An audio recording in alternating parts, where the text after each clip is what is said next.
Salut tout le monde, c'est Fu. Aujourd'hui, toute nouvelle vidéo sur Tokyo Break the Chain. Et cette fois, on va parler un peu de tout ce qui se passe autour du jeu. Et autant se le dire, c'est pas joli malheureusement. C'est triste, c'est très triste. Et en plus de ça, on commence à sentir pour beaucoup d'entre nous, même moi, un peu de lassitude sur le jeu. Voilà, je pense que vous l'avez tous remarqué, mais on commence à tourner un petit peu en rond une fois qu'on a farmé le 3, enfin quasiment tout le contenu en fait finalement. Là ce qui nous manque entre guillemets c'est de farmer des doublons etc. Mais par exemple si on part des events etc. bah ils sont pas très intéressants à vrai dire et c'est un peu dommage. On a l'impression vraiment de tout le temps faire la même chose. Donc en général tu te coaches, tu joues 5-10 minutes et après tu retournes pas dessus, voilà tu fais 5-10 minutes par jour et c'est très bien. Du coup les gars, il va falloir qu'on parle d'un sujet très très important. C'est un peu tout ce que fait le studio en douce. Parce qu'en fait, vous le savez, hein, ils font beaucoup d'efforts sur des choses comme la générosité en termes de cristaux. Là, il n'y a pas plus longtemps, qu'il y a quelques jours, là, ils ont sorti ce truc-là, la fontaine de diamants, qui est juste génial, hein, qui te permet de gagner des cristaux gratuitement comme ça, en choisissant 24-48 heures, etc. Tu veux un peu plus de taux de chance d'avoir des cristaux supérieurs. Donc, franchement, ça, c'est cool. C'est des bons events. Enfin, bref, il y a des ajouts super cool. Mais par contre, il y a des trucs qui sont faits en douce, que tu sais pas d'où ça sort. Donc depuis le début du jeu, j'ai essayé de pas en parler, mais en fait, là, ça commence à se voir et ça devient trop lassant, c'est terrible. Par exemple, dans ce magasin-là, on a ce ticket voilà, qui nous permet de choisir un personnage, etc. Et des fois, il te rajoute des persos, et des fois, il t'en enlève. T'es pas au courant, t'es au courant de rien. En fait, t'apprends tout sur le Discord, il y a des gens qui font ah bah tiens, ils ont enlevé Juzo. Ah bah tiens, ils ont remis ce perso. Ah mais oh là là. Et un jour, je crois que en termes de perso, on avait Yamori. Il y avait le Yamori qui était présent, le carnival. Bah ils l'ont enlevé. Da fuck, c'est pas trop d'où ça sort. Pareil, alors je sais plus si c'était ici dans le combat ou pas, mais il y avait un mode qui était présenté. Alors je sais plus si c'était sur notre version, s'il était apparu ou c'était que sur la version SEA, mais disparu, a priori. Enfin bref, il y a des trucs un peu comme ça. Et là récemment, ils nous sortent deux nouveaux personnages. Je pense que vous êtes au courant. D'ailleurs, on va peut-être invoquer un petit peu juste pour le kiff. Hein. Voilà, j'ai 60 tickets, on va se faire plaisir. Donc la Toka et bien évidemment la Inami qui est payante. Le problème des deux personnages, c'est qu'ils sont sortis avec des trades complètement fausses. Mais quand je dis complètement fausses, c'est complètement n'importe quoi. Hein. Faut vraiment se rendre compte de ça. Alors pour l'actif, je crois de Toka, on n'est pas trop mal. Là-dessus, je crois on était à peu près correct. Par contre, là où on était faux, c'est là. Tous les sorts, sur les deux premiers jours, étaient complètement faux. Ils avaient rien à voir avec le personnage. C'est une dinguerie. C'est une dinguerie de faire des trucs pareils. Alors je rappelle, Toka est sorti le 8. Donc le 8 février. Donc là, si je passe sur le Twitter, donc là, ils nous annoncent tout simplement qu'ils allaient faire une petite mise à jour. Donc en modifiant certaines choses. Donc qu'est-ce que ça a ajouté? Certaines parties du contenu du DLCCL ont été ajustées. Bon, ça, nous, on s'en fout un petit peu maintenant. En deux, optimisation des conditions requises pour déverrouiller certaines scènes CG dans la fonction collective de scène. Bon, ça aussi, en vrai, bon. Hein. En troisième, les récompenses GVG non réclamées à la fin de la saison seront redistribuées par courrier. Et du coup, ça, je trouve ça logique. Pareil, ça, j'ai pas compris pourquoi il fallait aller tout simplement dans le carnival pour ensuite récupérer tes récompenses.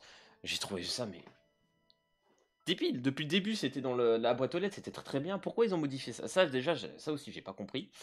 Enfin bref, il y a des trucs comme ça.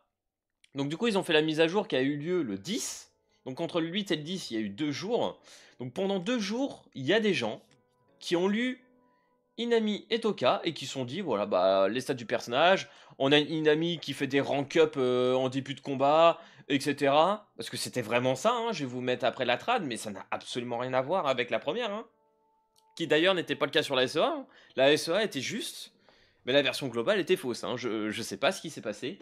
Donc là par exemple, je vais vous mettre à l'écran bah, tout simplement la stat qu'on avait de Inami le 8 jusqu'au 10, hein, littéralement. Donc c'était pour la première compétence passive, au début de la bataille, augmenter le niveau de compétence des personnages anti-caliers. Si tous vos coéquipiers sont des personnages anti-caliers, vos capacités de base augmentent de 15% pendant 2 tours. Autant vous dire que c'est broken. Alors franchement, tu commences ton tour, t'as des rank up directs à la Uta, sans claquer de sort, qui plus est. Voilà, hein, moi je vous avoue que la Inami, en plus elle est payante, donc t'as très très envie de la voir. Donc en fait le problème c'est que ça fausse tout le truc. Donc les gens ils disent bah j'ai trop envie de l'avoir le rank up etc, faire une bonne team antique. Donc les mecs ils payent, ils mettent de la thune, etc. Et puis ils se rendent compte que 2 jours après, correction, le passif ça devient quoi? Au début de la bataille, augmente les capacités liées aux HP de 20% pour tous les alliés. Si tous les alliés sont des personnages d'antique, augmentez vos capacités de dev de 15% pour le tour, ce qui est quand même pas mauvais, mais rien à voir avec le rank up qui était dit avant la trad. Et là, franchement, ce qui pour moi est impardonnable de leur part et ce qui est injuste pour tout le monde, c'est qu'ils disent rien. Ils ont rien dit. Vous avez vu la mage, à aucun moment ils ont dit on va corriger les trades fausses, etc. On va remettre tout d'aplomb. Rien n'est dit. Il n'y a pas de compensation, il n'y a rien. Là, actuellement, il y a des gens qui ont pool, qui ont claqué des cristaux, qui ont mis même de l'argent pour avoir certains personnages, et qui se rendent compte que finalement il est faux. Ce n'est pas le personnage que tu as lu. Mais c'est pas possible de faire des trucs pareils. Donc je crois que détermination sur la Inami on était pareil. Par contre, au niveau du weak, la vérité maintenant c'est subir weak soigne 30% des PV perdus et accorde soi-même une réduction de 50% des prochains dégâts subis pendant un tour. Donc là c'est sur elle-même, ok. Alors, la trad fausse du coup c'était quoi? Lorsque les personnages alliés antiques utilisent une compétence active, augmente les dégâts de tous les alliés de 1%, jusqu'à 8% à la fin de notre tour. Alors déjà la trad est dégueulasse. Si tous les personnages qui ont utilisé des compétences actives sont des personnages d'antique, soigne tous les alliés pour 15% de leur PV perdu. Rien à voir. Et en plus de ça, ça soigne les alliés, alors que le vrai passif c'est que sur soi-même. Enfin, voilà, je vais pas aller plus loin, mais franchement les gars, je vous jure, c'est incroyable de faire des trucs pareils. Pareil, son sort, sa compétence active, ça dissipait les debuffs et apparemment ça augmentait de 16,5% le taux de crit. Alors que la vérité, c'est une augmentation de stade de base. Donc voilà, pour Inami, déjà rien que là, je vais pas vous dire, mais c'est fantastique. Je trouve ça fantastique, c'est incroyable de faire des trucs pareils. Mais je sais pas. Là, franchement, les gars, je vous jure, je suis outré. Je suis outré. Moi, franchement, je trouve ça dégueulasse. Et même pour les gens, c'est du non-respect pour les joueurs. Et autant c'est un jeu, à la sortie, je trouvais qu'il y avait du beau potentiel. Je me suis dit, s'ils font les trucs bien ou quoi, ça va être bien fait. Et en fait, quand tu vois, plus ça avance le jeu, à chaque match, il y a des conneries, il y a des trucs modifiés, machin, tu dis, mais en fait, c'est fait à l'arrache, quoi. Le jeu, il est fait à l'arrache. Et c'est dommage. C'est dommage parce que ça gâche un jeu avec une grande qualité. Et non, franchement, c'est décevant de faire des trucs pareils. Donc là, du coup, les gars, la première compétence du coup de Toka avec Charme. Donc là, du coup, la vraie version. Au début de la bataille, accordez l'effet charme à l'allié dont les PV max sont les plus élevés pendant 3 tours. Donc là, vous l'avez compris que ce passif va partir sur l'allié ayant le plus de PV. Donc là, voilà. Donc je vais vous épargner toute la trad, qui devrait être la même logiquement. Donc du coup, sur la trad faux, c'était dégâts infligés aux cibles dont les PV inférieurs à 30% augmentent de 30%. Bon déjà, tu comprends rien à la phrase, elle est terrible.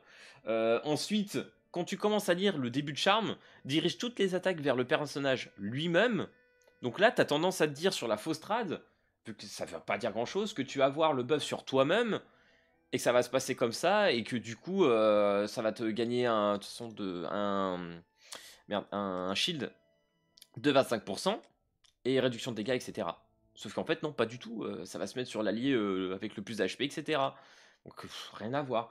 L'adoration, c'est pareil. Sur la fausse strat, c'est lorsque le personnage est libéré de l'effet de weak ou de l'effet de contrôle, inflige des dégâts égaux à 220% de l'attaque de l'ennemi ayant le pourcentage de PV actuel le plus bas. Et la vraie trad, c'est au début de la bataille, appliquez une pile d'adoration à tous les ennemis. Lorsque votre personnage antique inflige des dégâts, donnez à la cible une pile d'affection. Pour chaque pile d'adoration, la cible subit 4% supplémentaire des PV max de l'attaquant sous forme de dégâts. Voilà, rien à voir. Donc voilà, c'est magique. Franchement, c'est magique. Le weak n'est pas le même. Cette compétence-là aussi, elle a rien à voir. Enfin, tout est faux. Sur Toka, tout est faux. C'est dingue. C'est dingue. Donc du coup, voilà, mais moi franchement je déplore. Je comprends pas comment tu peux permettre pendant 2 jours laisser des gens invoquer, payer pour avoir des personnages qui sont avec des mostrades, et ensuite corriger et rien dire. Silence radio. Personne dit rien. Si là les joueurs en vrai disent rien et qui font pas la gueule et qui vont pas taper du poing en disant c'est pas normal, y a pas de compensation. Je comprends pas. Là pour moi franchement les gars, je vous jure que j'ai jamais vu ça de ma vie. Dans aucun jeu j'ai vu ça. J'ai jamais vu des devs qui se trompent et qui disent rien. avec un tel silence radio, avec autant d'erreurs, et faire des trucs tous comme ça, jamais autant. Alors je dis pas que ça n'a pas été fait, hein.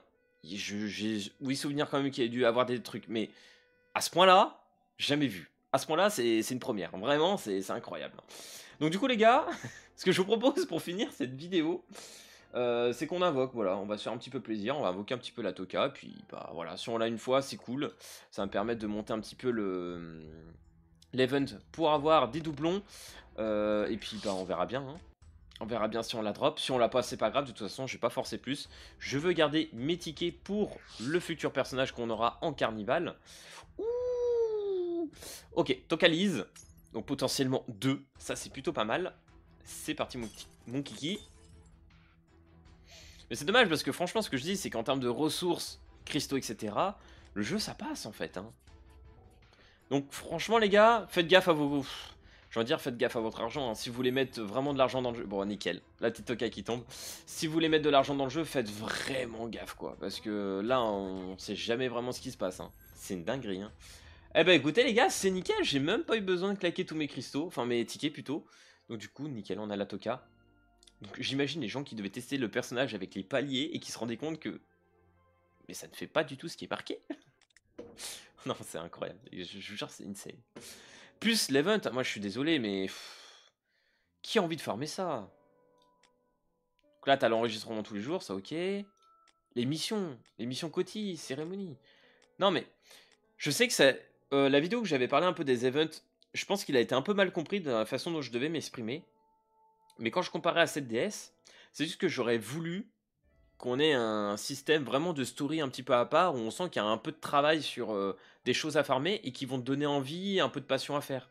Là, on sent c'est juste des missions qui te sont balancées comme ça, et tu récupères, machin, tu fais ton petit truc et c'est fini. Alors oui, bien évidemment, c'est généreux, ça te permettra certainement d'avoir la Inami gratuitement, ça te permet d'avoir plein de ressources gratuitement.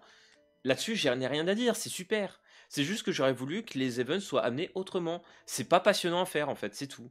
Voilà, c'est là où je voulais en venir. Et du coup, c'est un peu dommage le gacha. Voilà, tu vois. En fait, en vrai, c'est un event qu'on te sort, il n'y a pas grand chose à faire. En vérité, il n'y a rien à faire. Donc voilà, c'est un peu ce que je déplore. Pareil là, franchement, au bout d'un moment, il va falloir automatiser ça. Là, il faudra un bouton qui met tout automatique. Ça, c'est pareil. Ça fait 4 ans qu'on le demande. Ça n'a pas été fait. Le bingo, mais personne n'a envie de farmer ce truc-là. C'est horrible à force. On en a ras le cul de faire ce truc-là. Bref, voilà les gars. J'espère que cette vidéo sur Tokyo Ghoul t'aura plu. Donc, bien évidemment, vous l'aurez compris via cette vidéo. Faites attention. Voilà. Prenez du plaisir sur le jeu quand même, malgré tout. Jouez. Franchement, je pense. Là, c'est la première fois que je vais dire ça, mais. Arrêtez de cache-play, quoi. Franchement. Jouez free to play, faites-vous juste kiffer. C'est dommage de dire ça par rapport aux devs, mais en fait, quand on fait des dingueries comme ça et qui sont pas honnêtes envers les gens, je ne peux pas dire ah bah faites-leur confiance. Je peux pas dire ça en fait, c'est pas possible. Je peux plus dire ça. Donc non, non, c'est trop dommage. Donc voilà, si cette vidéo t'a plu, n'hésite pas à lâcher le petit pouce bleu et à t'abonner. Et puis moi je te dis à plus à la prochaine vidéo. Allez, peace tout le monde.